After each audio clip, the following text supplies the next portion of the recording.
Tetrogrammatin.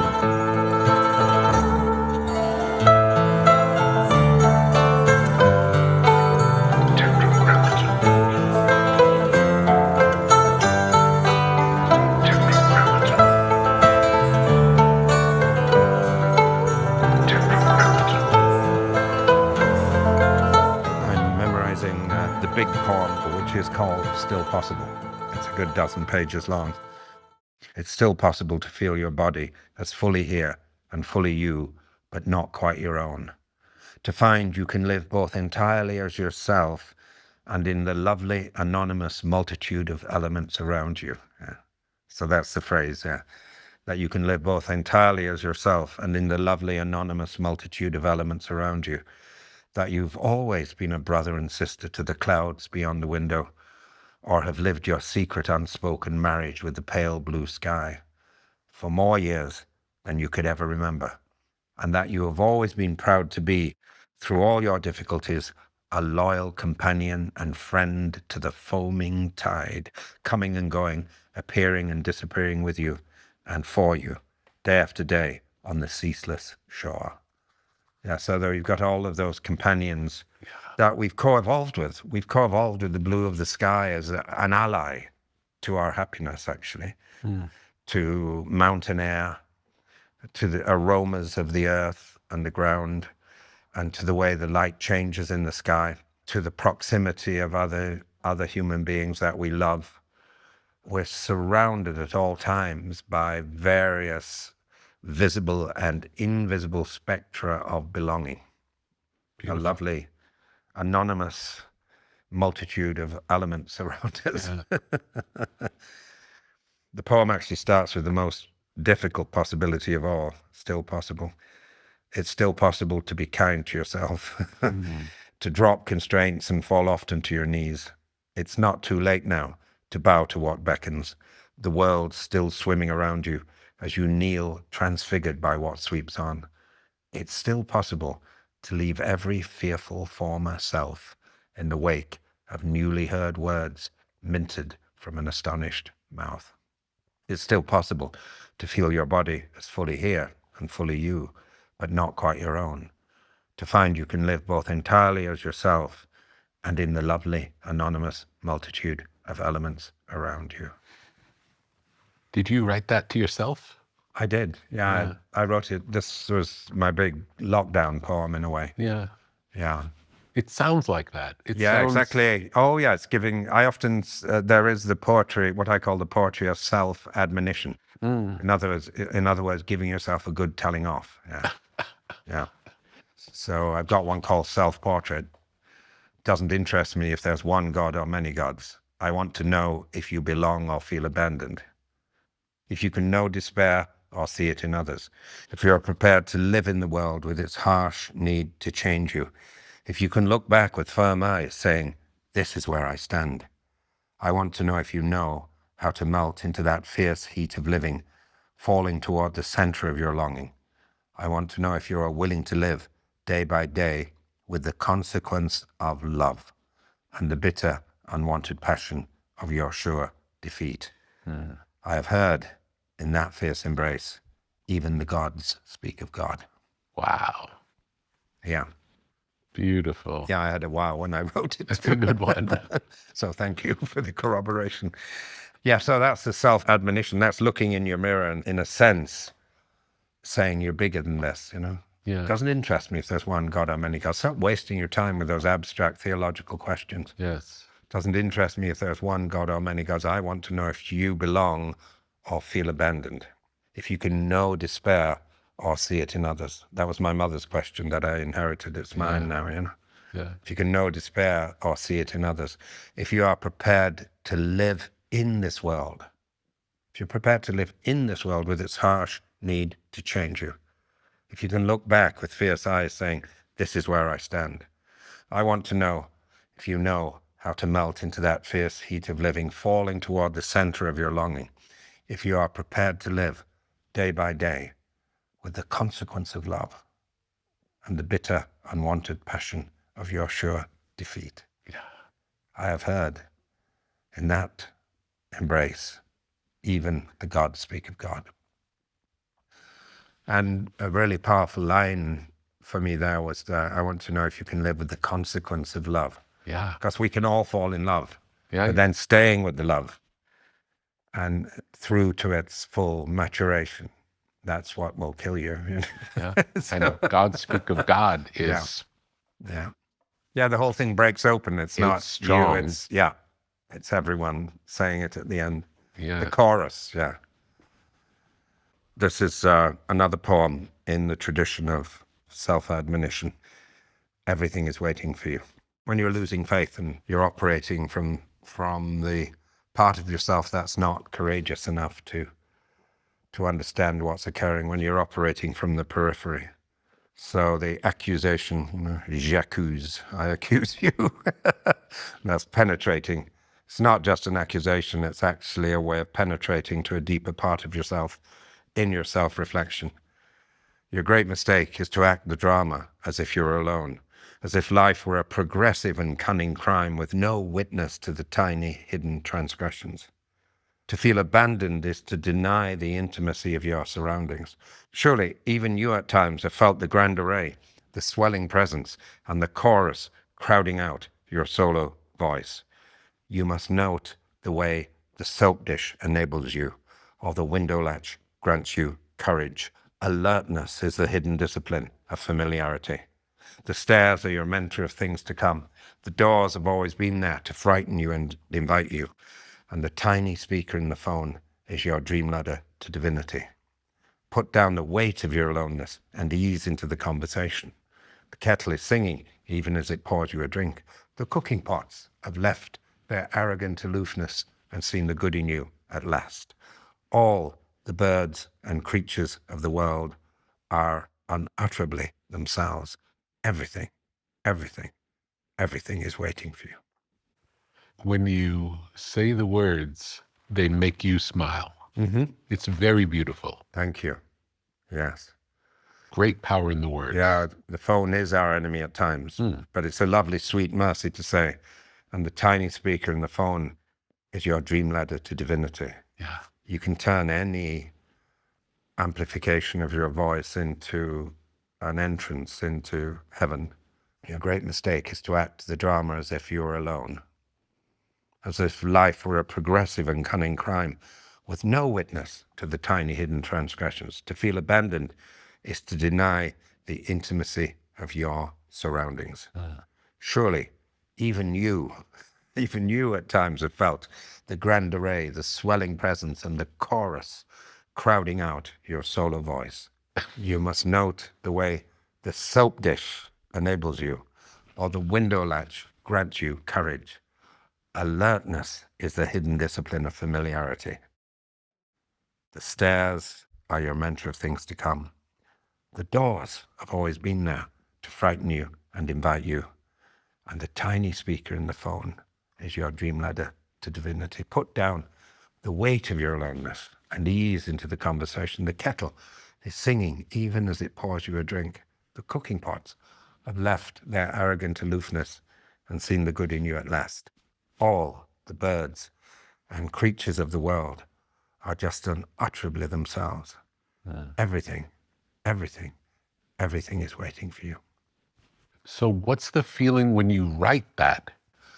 I seem to remember an explosive sense of emotion, actually, and just a sweet feeling of having said it just right and therefore having helped others through it too, that others could join me in that beauty. You know, the time when you're trying to find words for a friend and you don't have much hope, but suddenly you find them. Yes. And you say, oh my God, I just said it right, and they look up and they hear what you said.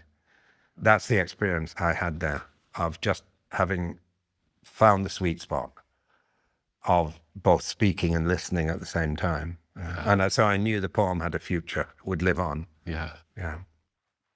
Why do you think some words land in the body and other words that mean the same thing don't have that impact? It's often because the foundation of the word is in an abstract language. So a lot of the Latinate words in English are the abstracted words. So they were used in the church, they were used in law, they were used in institutions. but they weren't used by the common people. So the words that often touch us in a very physical way are from the Anglo-Saxon. They could be also from the Norman French of the aristocracy when they were touched by their language, or they could be from the Norse or Danish as they were in the north of England where I grew up. So I think it's often to do with the root daily use of the word. Yeah.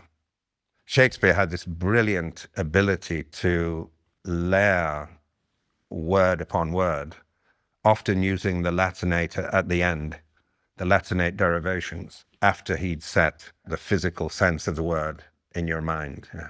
Can you give me an example of that? When in disgrace with fortune and men's eyes, I all alone beweep my outcast state, and trouble deaf heaven with my bootless cries, and think upon myself and curse my fate, wishing me like to one more rich in hope, featured like him with friends possessed, desiring this man's art and that man's scope, with what I most enjoy contented least. Yet in these thoughts myself almost despising, happily I think on thee, and then my state, like to the lark at break of day ascending from sullen earth, sings hymns at heaven's gate. For thy sweet love remembered, such wealth brings, that then I scorn to change my state with kings. I was hoping to come across an example in the middle of that, but that was actually mostly very physical language. Apart from the word state, he loves to use the word state, Shakespeare. Yeah. But he always sets an early context for the use of it, whereas we would bring in the word state and it would hang abstractedly by itself. Yeah. So I suppose that's a good example, yeah.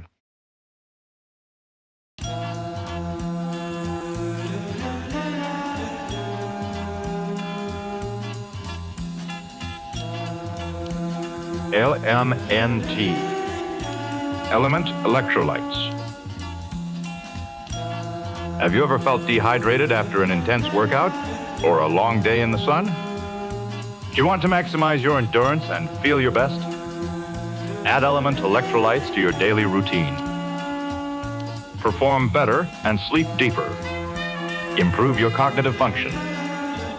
Experience an increase in steady energy with fewer headaches and fewer muscle cramps.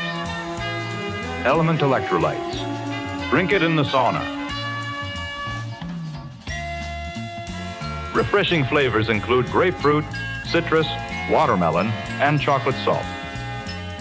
Formulated with the perfect balance of sodium, potassium, and magnesium to keep you hydrated and energized throughout the day. These minerals help conduct the electricity that powers your nervous system so you can perform at your very best.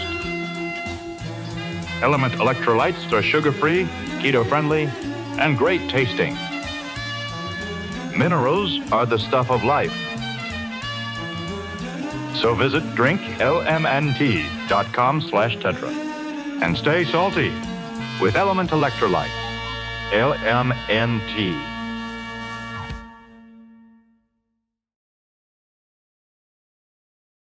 What makes a place holy? This is fascinating, actually, because I lead people to pilgrim places in my walking tours, my poetry and walking tours, whether they're in Italy or the Himalayas or Japan or the north of England, most especially in the west of Ireland. Holy wells and tombs and places where many of the great mythic dramas of the Irish imagination took place. So I've actually thought about this quite a lot. There's one place, for instance, called Coleman's Bed. And in Ireland, a bed means a place where someone slept. So it means a dwelling place, really. The Irish word is lobber. So you'll often have the word lobber and then the name of the person who lived there. So Lobber Fordrick, the bed of Patrick, or Lobber Coleman, the bed of Coleman. These were Irish saints, yeah. But sometimes it will be a bed where Irish mythic figures were supposed to have slept the night. There's one place, which is a place where a very famous abbot called Coleman would go away from his monastery out into the wild limestone mountains, now called the Burren. And he found this place under this cliff, a cliff called Eagle Rock. And he found a cave there. And there was running water, a holy well, cress, hazel trees. So he's got protection from the wind and the weather. And he would go out there away from his monastery to reinforce his contemplative practice. Because actually, when you're in a monastery, there's no place more political than a monastery, actually. So you need a monastery to get away from the monastery. Yeah? And I've worked in a lot of them, so I know the dynamics. So he'd go up to this place, and the Irish saints were very much like the Hindu gurus. Yeah? Hindu gurus would not have an official sanction from a Vatican saying they were a saint, but they would be called saints by the local people, and people would take them fruit and revere them and come for darshan or whatever for a blessing. And it was much the same with many of the Irish saints, particularly the ones who lived alone. And so Coleman was part of this really wild interpretation of Christianity. I think one of the best interpretations of Christianity that's existed, in the fact that the revelations of Jesus could be seen in the wind rustling the leaves of a tree, or a stag belling at the end of a valley, or the clouds racing over the mountains, just as much as they could be read in a Bible. In the stories, they had this druidic experience of the wild world. There was even a Celtic St. Francis in the form of St. Kevin, and he had this remarkable relationship with the animal world. He'd drop his prayer book in the water and a heron would bring it back, and he'd drop it again, or an otter would bring it back. And there was one famous time he was praying in the chapel, and the Celtic monks prayed not in the Roman way with their hands together, but in the old Druidic way with their hands out like this. They also had an interesting tonsure. Instead of a bald patch in the middle of their heads, their hair was shaven halfway back and then long at the back. So they would have looked incredibly cool, actually. It was more of a druidic tonsure. And St. Kevin's supposed to have been in his chapel with his hands out, and his hand was near the window. And he was praying for so long that a passing blackbird looked down and saw the perch and said that would be a great old place to rest. So it came down. And so Kevin kept praying so that he wouldn't disturb the bird. But before he knew it, the bird had gone off and come back a couple of times with little snags of wool and twigs and leaves and was building a nest. So in the story, Kevin has to keep praying until the nest is built. But then doesn't the bird lay an egg in the nest? And so Kevin has to keep praying until the egg is hatched. But then isn't there a little chick in the nest? And he has to keep praying on until finally the chick is fledged and flies off into the wild blue yonder with his mother. And then he's finally able to put his hands together. There's a famous poem by Seamus Heaney about Kevin putting his hands together and what it must have felt like. Wow. But it's really, it's an apocryphal story, but it's really a very precise story about the phenomenology of meditation. So it's a very powerful image. So Coleman would have been of that lineage. And so Coleman's Bed is a beautiful place to go to. And I went up there with a friend to begin with who showed me the place. And then I'd go up by myself, and then I started taking my groups up there. And about 12 years into visiting this place, visiting every year, I started to say, what is it about this? But why do we come back to these holy places? Your question, yeah. What is a holy place and what draws you back like a magnet? And sometimes the holy place is just a short walk from your house, to a place where you turn back. But that place is holy in your mind because it's a place that nourishes you so fully. So I wrote this piece, it's called Coleman's Bed, and one of my readers actually counted 26 invitations in the poem. And it's really about the way a holy place invites you deeper and deeper into self-understanding. But then I got a really straight practical answer right at the end about why we would visit a place where a supposedly holy person lived. In this case, Coleman. So this is the piece, it's called Coleman's Bed. Make a nesting now, a place to which the birds can come. Think of Kevin's prayerful palm holding the blackbird's egg, and be the one looking out from this place, who warms interior forms into light. Feel the way the cliff at your back gives shelter to your outward view, then bring in from those horizons all discordant elements that make a home. Be taught now among the trees and rocks how the discarded is woven into shelter. Feel the way things hidden and unspoken slowly proclaim their voice in the world. Find that far inward symmetry to all outward appearances. Begin to welcome back all you sent away. Be a new enunciation. Make yourself into a door through which to be hospitable, even to the stranger in you. See with every turning day how each season wants to make a child of you again, wants you to become a seeker after birdsong and rainfall. Watch how it weathers you into a testing in the tried and true, tells you with each falling leaf to leave and slip away, even from the branch that held you, to be courageous, to be like that last word you'd want to say before you leave the world. Above all, be alone with it all, a hiving off, a corner of silence amidst the noise. Refuse to talk, even to yourself, and stay in this place until the current of the story is strong enough to float you out. Ghost then where others in this place have come before, under the hazel by the ruined chapel, below the cave where Coleman slept. Become the stream that makes the river flow, and then the sea beyond. Live in this place as you are meant to, and then, surprised by your abilities, become the ancestor of it all, the quiet, robust, and blessed saint that your future happiness will always remember. So the whole dynamic of a holy place where someone holy lived is that something good happened there. Yeah. That was a blessing on future generations. And the Celtic Church actually reinvigorated post-barbaric, post-Roman Europe, actually. All the foundations of the Benedictine monasteries across Europe were originally Irish foundations, actually. So they were a blessing to their time, and they were remembered in individual characters as a blessing.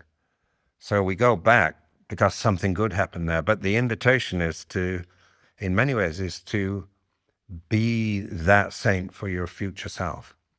All of us can remember moments in our life where we got up from our chair, we picked the phone up and we called someone, and it changed our life. Or we went out the door. We went to a concert, we went to a restaurant, we met people. If we hadn't have gone out the door, if we hadn't have stirred ourselves in whatever form that stirring took place, we would be immeasurably impoverished.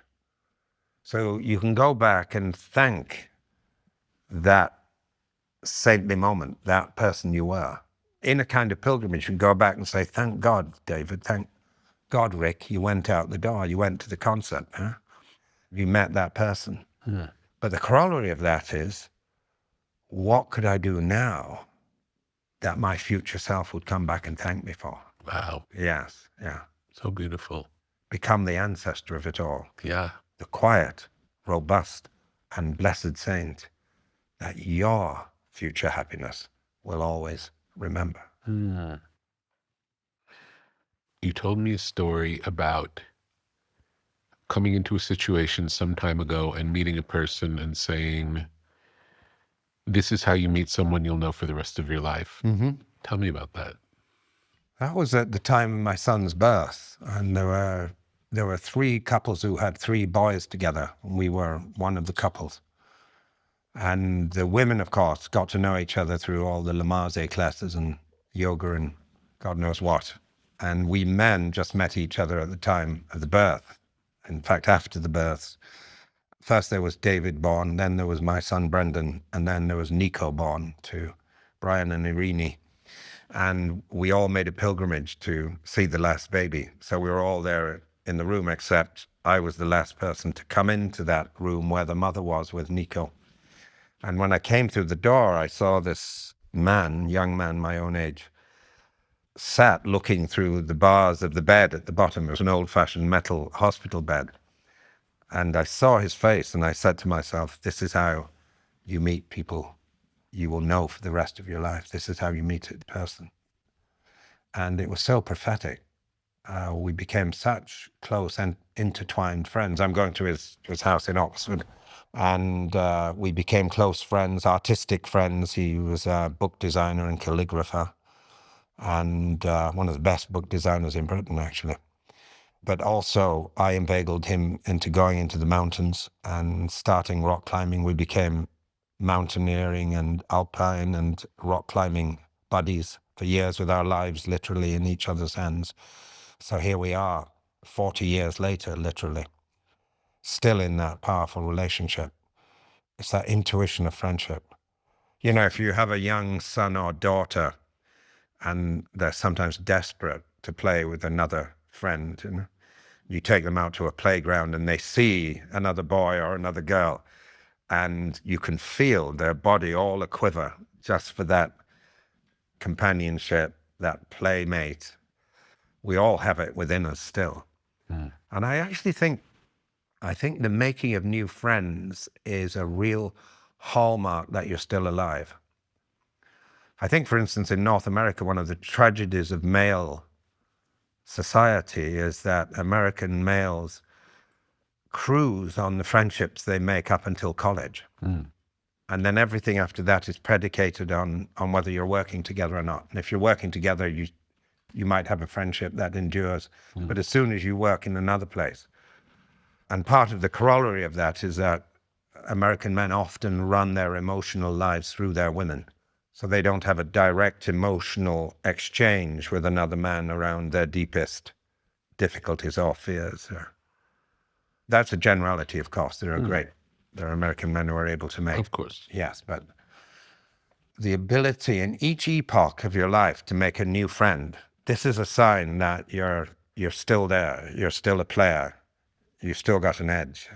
You can still recognize the new territory embodied in another person. I mean, I feel that with you and our meeting. Yes. It's a delight. Oh, here's another friend. It's a good feeling. Actually, there's a lovely story. My friends had their grandson over. We'll call him Tommy. And they'd invited a friend over to him to play. And the friend was coming in an hour. And you know what an hour feels like to a 7-year-old boy, you know?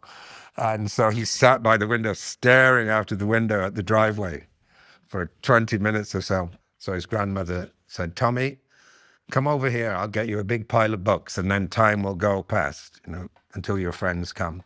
And he just hung his head and he said, no, Grandma, I think I'll just sit anxiously by the window. It was so sweet. I learned a lot from that, actually. Yeah. You know, sometimes when you're just anxious, you just need to be anxious. Yeah. You just need to wait anxiously by the window in your life sometimes. It was just a moment of absolute freedom for me. How can we develop our speaking voice? Definitely by listening to ourselves, hearing your voice out of your body, or more often just above your shoulders in your head. So you hear my voice now. I practice my voice. It's going through my soles into the ground. It's down in my belly, my chest, my legs. If I take my voice up just above the shoulders, I'm immediately less interesting to listen to. You don't want to hear me as much, actually. As soon as I take my voice down into the body, it takes on the tidal rhythm of the breath. And it takes the amplitude and resonance of the breath too. And it's not just putting on a deep voice, it's coming from some other place. And people unconsciously can tell how much of you is there, even if they've never studied the voice in their life, even if they don't register what voices are like. They instinctively know how much of you is there from your voice. You got this explanatory voice all the time up here, trying to defend itself, trying to justify things all the time. And as an Irish friend of mine says, never explain. Your friends don't need it, and your enemies won't believe you. That's great. But this part is constantly trying to explain. So you can record yourself. But it is a whole apprenticeship in and of itself. It's like learning an instrument. You wouldn't pick up the guitar and be able to play a John Renbourn riff right away. You just have to go at it slowly. Practice and develop it. Yeah, and I had an instinctual draw towards understanding the place of the voice in the body. I remember when I was 13 wanting to spend more time around my father because I felt intimidated by him. And because I felt my voice would go up here when I was with him, just like it would with the school bully in the yard, at school. And with my friends, my voice was easier down. So I was really interested for some reason, who knows why. Because of my future, I don't know. Mm. And so my father was very surprised when I started saying, "Where are you going, Dad?" "Oh, I'm going to see your Uncle Tom. Can I come with you?" And yeah, of course you can. Yeah. Sit in the front seat and practice speaking to my father while keeping my voice down in my body, in my stomach, and then watching the way it would squeak upwards, moments.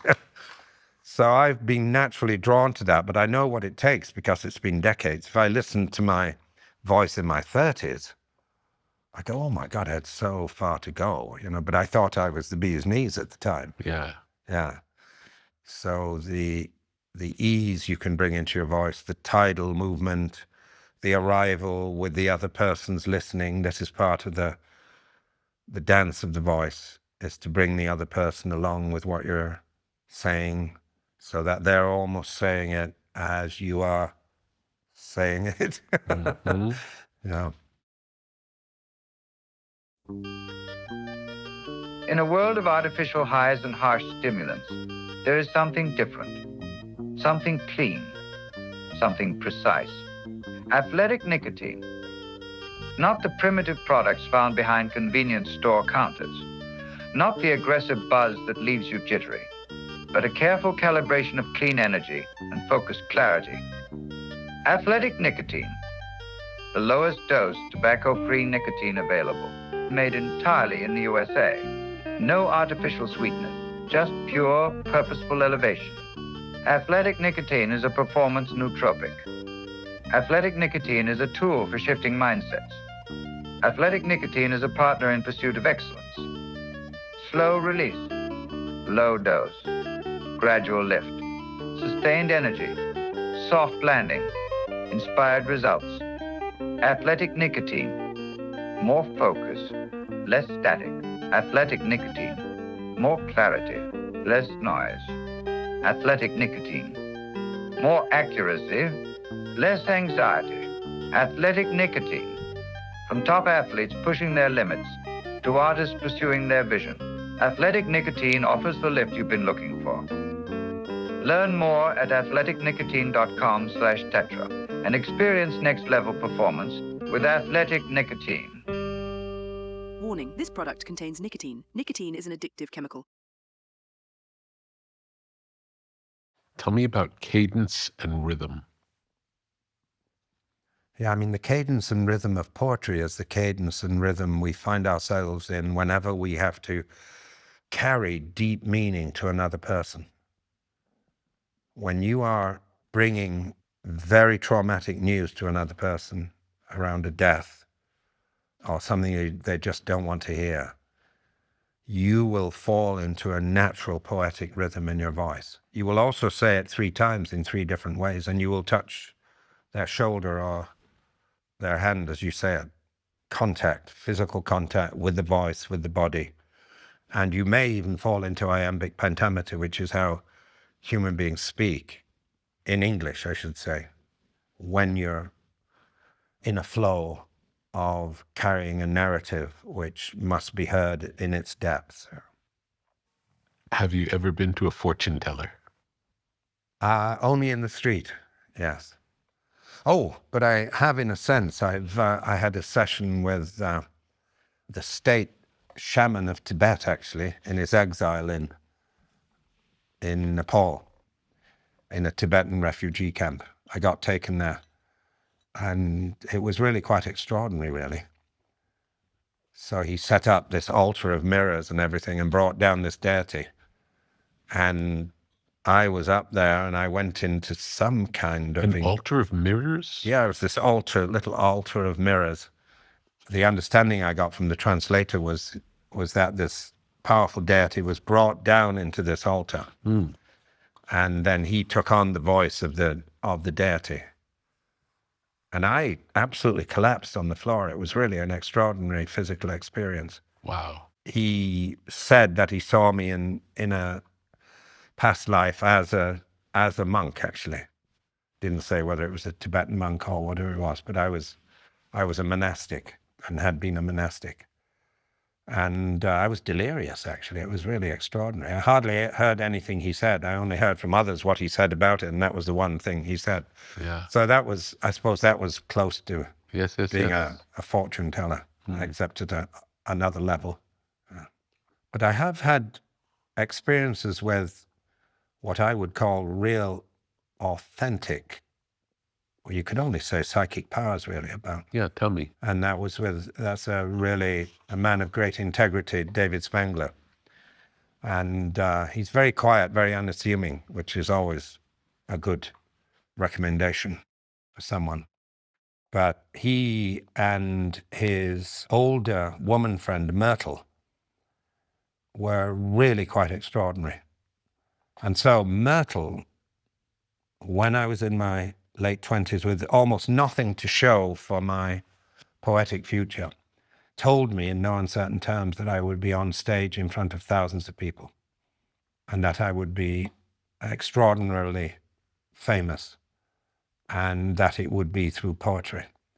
And I haven't thought about this for years, actually. You've just reminded me of it. And it was really a very powerful experience of being, as I said earlier, being mitzvahed, of being touched, of being given the anointment in a way.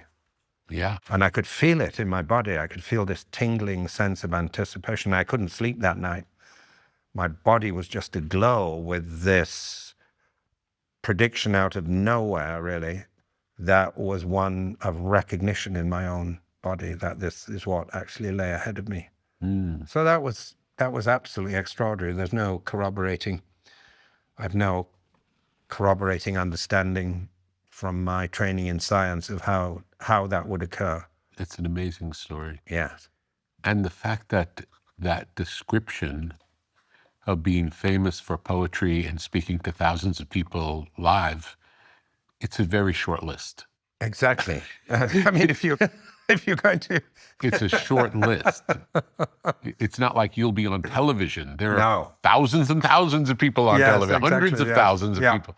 This is specific, and it's a very short list. Yes. And I did not have to cross her palm with silver. That's remarkable. No, there was not even a thought of exchange for it. It was just her seeing into me. Yeah. So these things are deeply unsettling and deeply wonderful at the same time. Yeah. Tell me about ritual. We have rituals that deepen our lives and we have rituals that keep life at bay. We all know what those might be. The doom scrolling on the internet is one of the ways we numb ourselves. But there is a way of being on the internet and actually discovering things that enliven you. So for instance, with regard to the internet, my first ritual is to look at the worldwide moving BBC weather map. And I click the option for all of the isobars. So you see all these wonderful high and low pressures all around the planet. That's my first context. Before I look at any news or anything, I will just see what's happening in the contextual non-human world. And it's so beautiful. The map is so beautiful. And then you can click the arrow and it will move through the next week with all of these swirling high and low pressures. That's just a little ritual I have of making this portal, this screen, for a moment sacred. Therefore, every other moment could be sacred. I'm looking at our astonishing planet with the weather systems on it. The map has no boundaries on it. No frontiers, no human demarcations. So it's like a clean sweep of your mind. From looking at them regularly, can you now feel the pressure zones changing? Can you feel what low pressure feels like? I suppose I can, yeah. You know, in Britain, almost everyone grew up with these isobars on their maps. Yeah. I was so surprised when I came to the States, for instance, and the weather maps had no isobars on them. And in fact, when I was at university, I learned how to make them actually from the data coming in from all the different weather stations. It was very satisfying, these lines suddenly appearing on your weather map. And so I actually go straight to the isobars rather than looking at what Apple Weather says. Yes. Because you can see the edge of a low front coming in. You can see where the rain is. So here's a piece I wrote on routine, actually, which is often the way we create our rituals. So routine is the way we worship fully at the altar of the timeless. Routine is the way we step down from what is absolutely extraordinary into the miracle of an ordinary day and an ordinary hour. Routine is disguised ritual. Routine is not the routine word it has come so routinely to sound. Routine is how we disguise our rituals of attentiveness. And like all rituals, routines are a way of enriching our relationship to a puzzling and sometimes overwhelming world, or keep that same fierce world at bay. I drink my coffee at the same time by the same window every morning to appreciate the tiny, miraculous nature of its taste, or contemplate the extraordinary nature of my changing daily realities, or I drink it feeling besieged. I drink it hurriedly, not quite ever fully present, but also not wanting the ritual to end. My precious time, alone, about to end too soon. My own set time, but a time set against the world's besieging time. Routine as defense against reality becomes my own self-constructed temporary prison cell, repeatedly visited until made permanent. A place where I go to close the door and lock it from the inside. My precious quiet, my only way of keeping the world at bay. Routine as protection and defense always feels merciful and protective to begin with, while slowly, over time, narrowing our character and our sense of possibility, all the while closing down our freer relationship with time itself. And then I go on to talk about the routines that are actually the opposite, that actually create an entrance into the timeless. That's wild. I never considered routine from that perspective before. Yes. Very beautiful. Yeah, and yet as an artist, you must have very invitational routines, routines that open you, or you couldn't have done what you've done. Yeah. Routines that are life-giving, routines as living engagement only look like routines from the outside. A settled creative routine may only look like the unchanging, boring, everyday existence we love to condemn. But everything in a fully engaged creative ritual of routine is being invisibly cradled into life inside that still figure shaving maple at the workbench, or the silhouette chopping onions against the kitchen window, or the seated practitioner sitting stock still against the wall, unmoving on their black meditation mat. A proper, creative, nourishing routine takes real imagination and real adaptability to sustain. Routine is anything but routine. Routine is the central, ever-changing discipline of an evolving, maturing, creative, and ever-surprising life. Yeah, writing that actually changed my own approach to routine. How different is it writing with a word in mind, Yes. like routine, Yes. versus writing a poem, let's say? Well, I'd say the prose of an essay is about something, whereas a poem is the thing itself. But most prose are not limited to describing a word. No. It's a very narrow Yes. ask. Yes. You're putting yourself in a box when you start. Yes, except usually I don't start with the word in isolation. I start with someone overhearing something. It might be in a conversation at a bar, or it might be in an exchange with another person that opens up an insight I hadn't had before about the word. And then I'll start in. Now that I have written so many essays, I have a faith that I can start with any word and mine or redeem it in some way. Bring it into an understanding that has much more amplitude and depth. So I suppose I've learned, I think if I'd have started with words as a box, then I would have felt imprisoned by it. So much of today's life happens on the web. Squarespace is your home base for building your dream presence in an online world.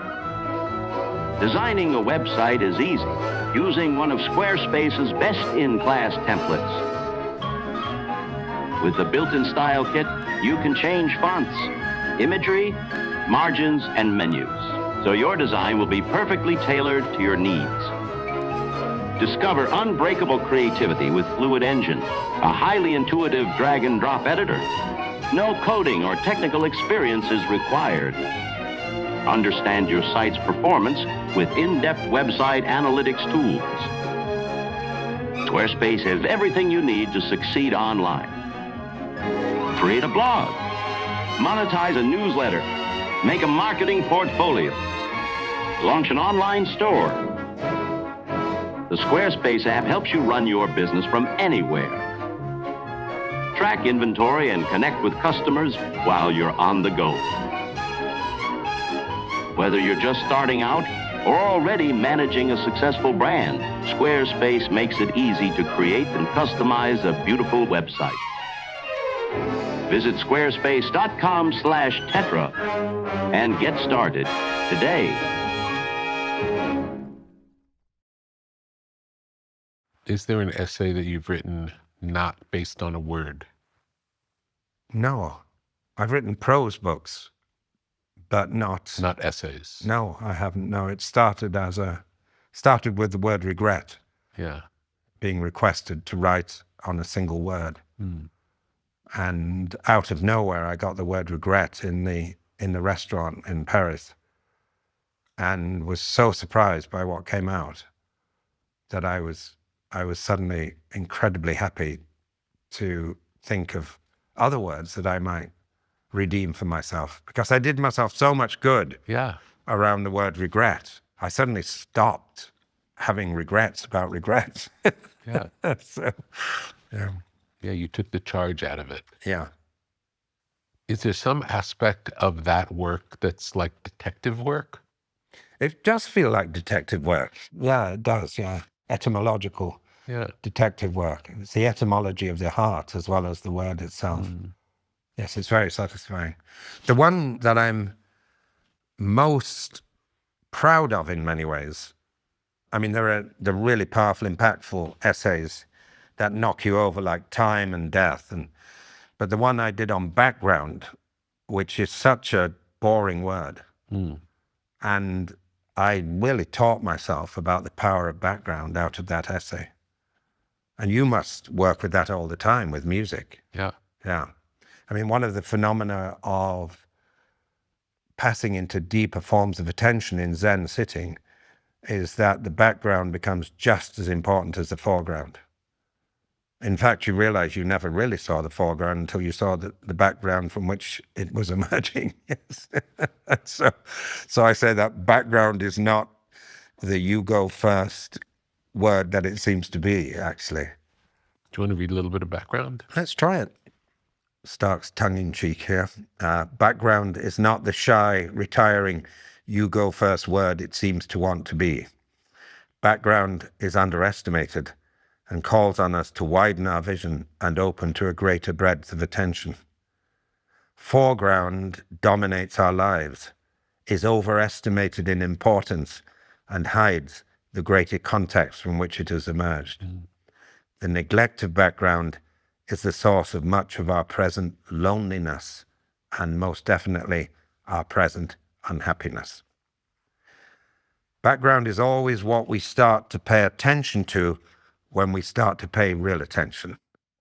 In Zen practice, one of the signs of deepening states of presence and intimacy with our surrounding reality is the way background stops being background. The way we stop choosing between near and far, past and present, near objects, and those that seem to lie over the horizon of our understanding. Background shapes our seeing of a thing as much as the thing itself. The sun around a silhouetted maple actually outlines what we see as the shape of a tree. A tree in our real grounded physical apprehension of the world is made of light and its absence, as much as it is made of wood. Foreground has come to be a kind of obsession in our lives, making us unwitting slaves to too many of the things that are placed right in front of our noses. Numbers, results, graphs, the blurred screen full of endless messages. We obsess with what individual people seem to be saying to us rather than the vaster sweep of human mythological dynamics that lie behind their speech. Facebook, under all its multi-headed disguises of Instagram, WhatsApp, and Threads, is aptly named, trying as it is to be the first thing we see every day in front of our noses, literally in our faces. Foreground is where we recognize too late in the news most of our problems, but also most of the possibilities that have just slipped through our hands, all of which can only emerge from the greater context behind the news, the living, breathing, ever-evolving background. Foreground, without background, is where we always come to recognize things too late. The ability to pay attention to background from the very beginning grants us a disguised clairvoyance in making it look as if we are able to look into the future. We understand what is about to happen by looking now at the background, from where all our problems and possibilities first emerge. Paying attention to background as much as foreground is not only an introduction to our greater surroundings. Paying attention to background tells us we are already in a conversation with greater worlds and have been for longer than we know. Bringing background into our life tells us how much we have been defending and fighting against acknowledging everything that has been there all along and has often been traveling faithfully from far away to knock on our door. Background and backdrop is the ultimate context of community. The bird song, the wind in the trees, the eyes of the passing stranger trying to catch our eye for a morning hello, and even at the end of our walk, the warm hubbub of a coffee shop filled with waking voices. Background is our substrate of belonging. A shared communal background is our first remedy for loneliness. We've grown and evolved over the millennia with the green of grass and leaves to find every shade of that color soothing and inviting, and with the wind ruffling the blades to find refreshment, with the blue of the sky to find it scintillating, and with the spaciousness it creates in our minds literally uplifting. We are lonely today, not because we are losing contact with other individuals, but because we have lost our friendship with the sky and the moon and the stars that create the canopy beneath which all of our human relationships and friendships flourish and prosper in mutual awe. Direct contact with another foreground face and constant contact with all the foreground explanations we conspire to make together is only a temporary cure for loneliness, often leading to disappointment in the specifics of a too predictable story and a too familiar life. But to share the breezy morning sky by the broad Atlantic with a passing stranger, or live music when crammed into a pub full of unknown but foot-tapping fellow listeners, is another form of closeness, one sustained by a friendship with the wider world rather than making foreground relationships and foreground naming bear all the weight. Background is strangely a doorway to close-up intimacy, one that does not need the burden of asking of the relationship, what now? Yeah.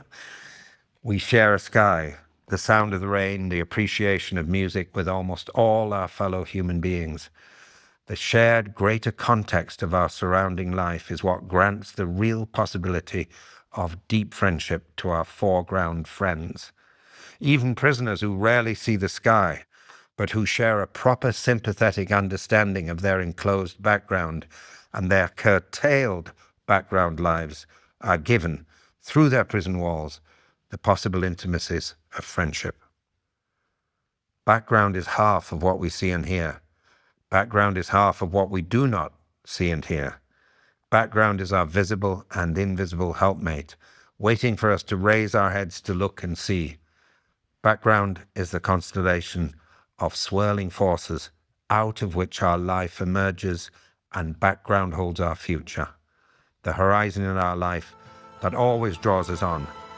A life that can find true definition only through what always lies beyond it.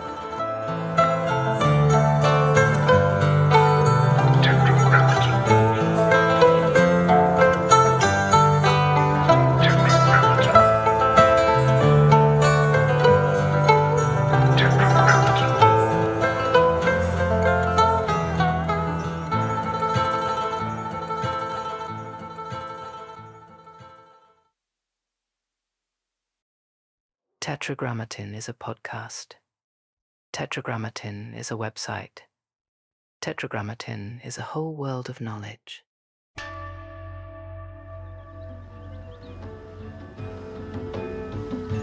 What may fall within the sphere of Tetragrammatin?